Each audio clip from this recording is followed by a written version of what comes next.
Bom, e você que nos assiste aí, já sentiu ou sente dores no quadril? Aqui no estúdio a gente continua a falar das doenças de quadril, afinal de contas, informação ajuda a gente a combater muitos problemas, não é mesmo? E quem bate um papo comigo e tira as nossas dúvidas é o ortopedista Frederico Barra. E se você tem alguma pergunta, corre e manda para o nosso WhatsApp, é o 3201-7700. Boa tarde, bem-vindo, doutor. Boa tarde, Michele, boa tarde a todos. Obrigado. Geralmente, o que provoca aí dores no quadril, doutor?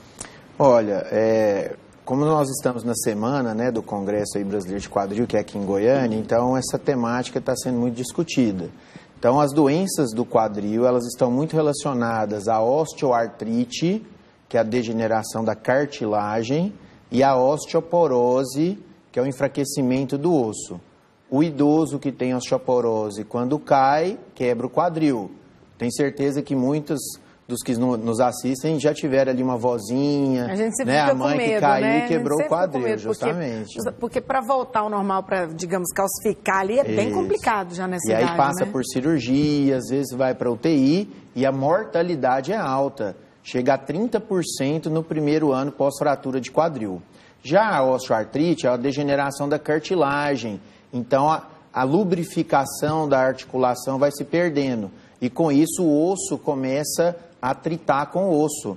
E aí foi o que o colega falou na reportagem, tem que ser feita uma artroplastia, que é a prótese.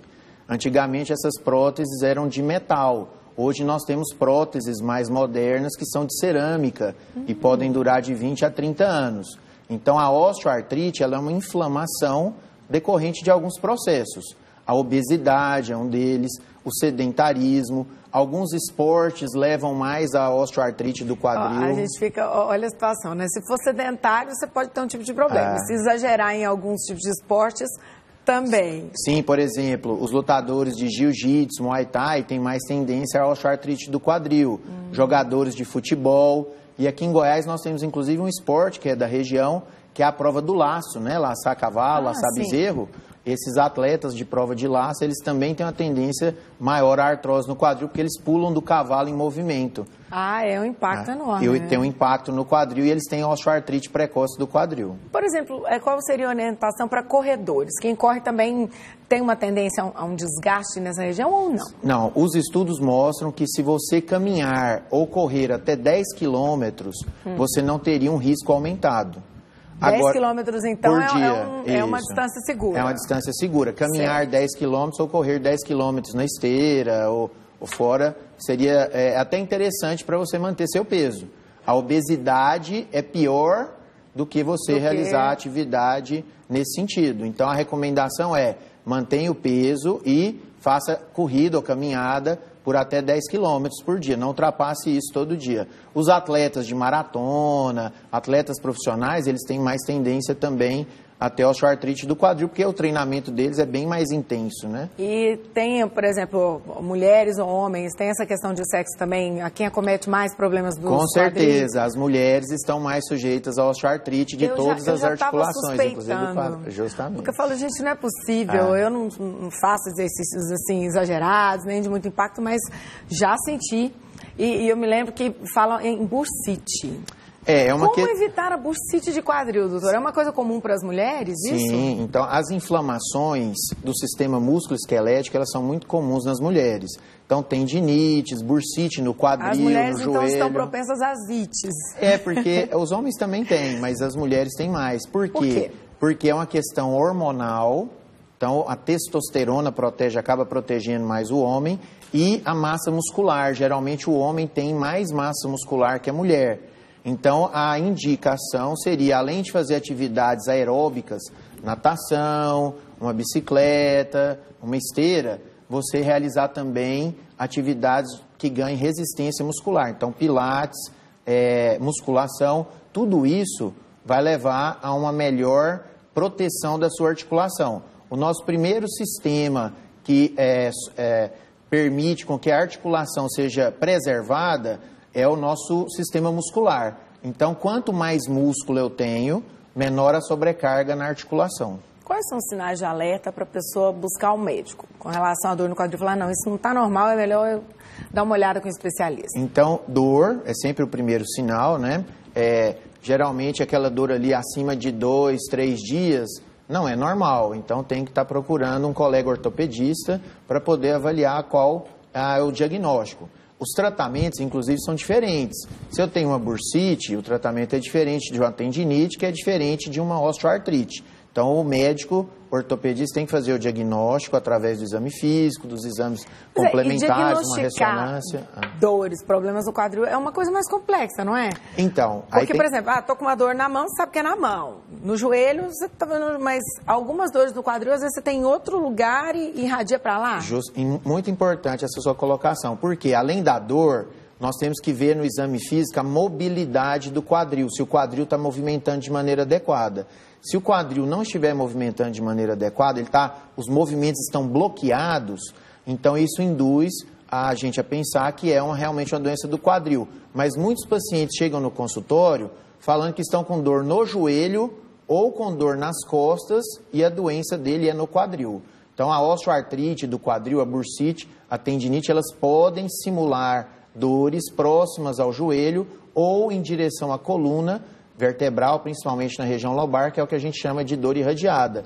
E aí esse diagnóstico diferencial é importante para o paciente não ficar fazendo um tratamento inadequado. Porque, por exemplo, uma dor na virilha pode ser uma dor no quadril. Muito comum o paciente com artrite do quadril ter uma dor na virilha e ter limitação da amplitude de movimento do quadril. É bem característico isso mesmo. Bom, a gente está com algumas participações aqui. Vamos lá. A Deane está falando o seguinte: tenho muita dor no quadril, acordo de madrugada com muita dor e às vezes sinto até febre.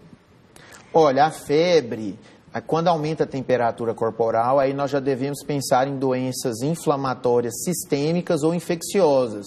Então pode ser um reumatismo, pode ser uma infecção. Ela, além dos exames de raio-x, ressonância, provavelmente ela vai ter que fazer alguns exames de sangue para esclarecer o quadro dela. E uma outra questão, dá para tratar dores nos quadris com atividades físicas? Com certeza. O pilates é extremamente importante, porque o senhor a colocou hidroginástica... isso como algo também para evitar. Mas para tratar também, por exemplo, já está doendo, eu posso fazer o exercício mesmo com a dor? Quando o paciente está com uma dor moderada ou intensa, além dos medicamentos para aliviar a dor, nós podemos fazer infiltrações.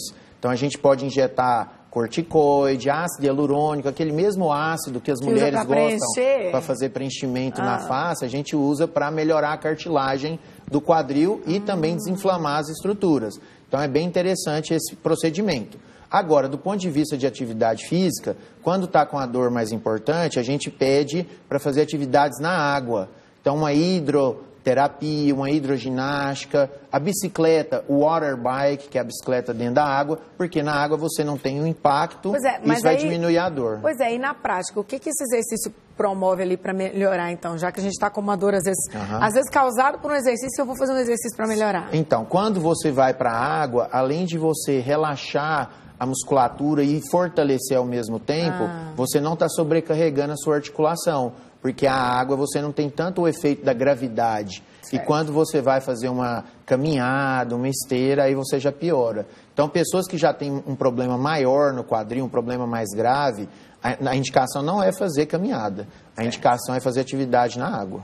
Tá, e depois da realização de uma cirurgia, por exemplo, a colocação de próteses, como o senhor colocou agora há pouco, que tem melhorado as próteses, a pessoa normalmente ela volta a ter uma vida como era antes da lesão? É 100% ou não? Porque é o seguinte, você está substituindo o seu osso e a cartilagem por um metal ou por cerâmica. Então, por exemplo, eu gostava de jogar tênis 2, 3 vezes por semana. Tá aí um esporte que detona bastante quadril, o quadril, né? O Guga afastou das quadras por causa do tênis. Chegou num ponto que não tinha mais o que fazer. Não aguentava mais de dor. Aí ele teve que ser submetido a cirurgias e ele não conseguiu retornar em alto nível.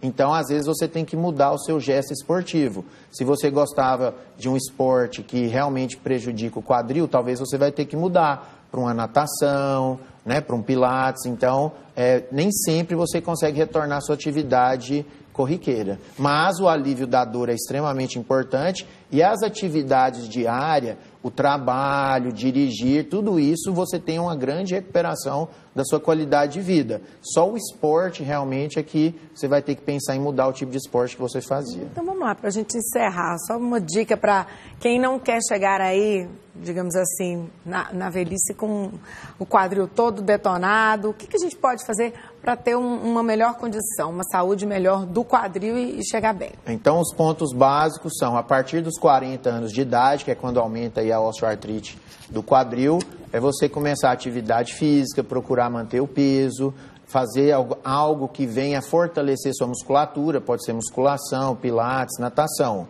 Além disso, você evitar aqueles traumas de repetição no quadril. Então, situações justamente no esporte de alto rendimento ou na profissão, no próprio trabalho, tudo isso que você possa estar levando a prejudicar a cartilagem. E na alimentação a gente tem algo que melhore essa danada dessa cartilagem? Temos, sim, também, para a gente ter ela mais... Tem alguns alimentos que ajudam a evitar a degeneração da cartilagem. O açafrão, aqui em Goiás, né, é muito comum, a arnica, o extrato de soja, abacate e os colágenos. Consumir arnica mesmo? Aí você tem ele pronto, industrializado nas farmácias. Arnica, então, açafrão, medicamentos à base da curcuma longa, que são o açafrão, né, o extrato de soja, abacate, e a arnica montana, que é a planta, né, que os nossos avós usavam, nossas mães usavam. Então, eles ajudam a evitar a inflamação das articulações e, com isso, evitando a degeneração. E, além disso, os colágenos, né?